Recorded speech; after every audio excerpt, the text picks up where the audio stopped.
Well, all day long on FBN, we've been talking about how you can make money in different ways, offbeat ways. Here's another one for you. It's a website that's been called thematch.com for banking.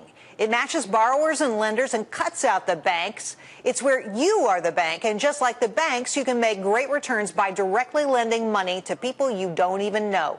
To help guide us through it all is Brendan Ross, president of Ross Asset Advisors.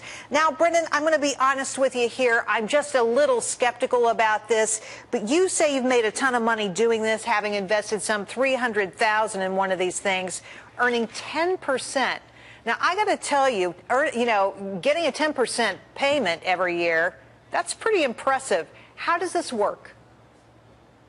At first glance, what Lending Club and Prosper do seems very conventional. Borrowers are applying for loans, typically 3- or 5-year loans, and borrowing between $5,000 and $35,000, and lenders have the opportunity to pick which loans they want to fund. What makes Lending Club and Prosper unique is that they fractionalize the loans. So they're taking these loans and they're slicing them into $25 increments. This means investors with as little as $10,000 can participate in as many as 400 loans. With that kind of diversification, the law of numbers is on your side. Well, that's interesting. So you can get involved at just about any level you want to.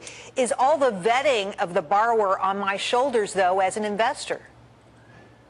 It's really not, and probably the easiest way to invest is to allow Lending Club or Prosper themselves to develop a diversified portfolio for you. So you don't actually have to do the underwriting yourself, they do, and you choose a target return level and let them pick the loans. This just sounds so dicey to me. I don't even know these people. How do I know they're going to repay me back?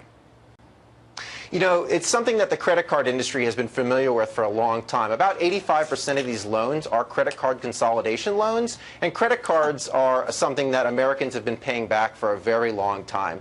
This is essentially a way for individual investors to make the kinds of returns in credit cards that the banks have been making for a very long time. Well, I want to show some numbers here that go to your point.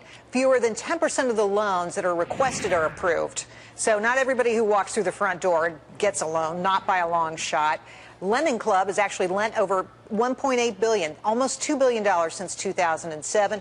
Net returns between 8% and 11%. Let me tell you, if you've been clipping coupons, if you've been a bond investor, you've seen what's gone on there and what could be a tragedy around the corner if interest rates spike. This might be something that people want to think about. I think it's very attractive. These types of returns for short-duration debt instruments just aren't achievable elsewhere. And, this is probably something that most people should consider adding to their portfolios. Brendan, quickly, how long do I have to wait for returns? Because, I mean, it's a loan. It could be years and years and years. It's true. You're actually loaning real people money, and they're actually really paying you back, typically between 3 and 5 years. If you need the money in a hurry, there's actually a secondary market for these notes, so you can get liquid on them, and in many cases even make a small profit. So are they paying me directly, or does it all go through these companies like Lending Club? It goes through Lending Club, through their bank, and directly into your Lending Club account, which you have access to day or night. Now, you mentioned people who are doing credit card consolidation. Are there small companies that are also needing money and asking for money on these websites? There are some small businesses that do borrow money in this fashion, and of course there are other businesses, there are other companies similar to Lending Club that do make small business loans. Really what we're talking about is a revolution in banking itself. It's about people loaning money to other people without the banks. Well, I guess the fact that Google is getting into this probably tells you something. Brendan, thanks for coming on. Great to see you. You bet.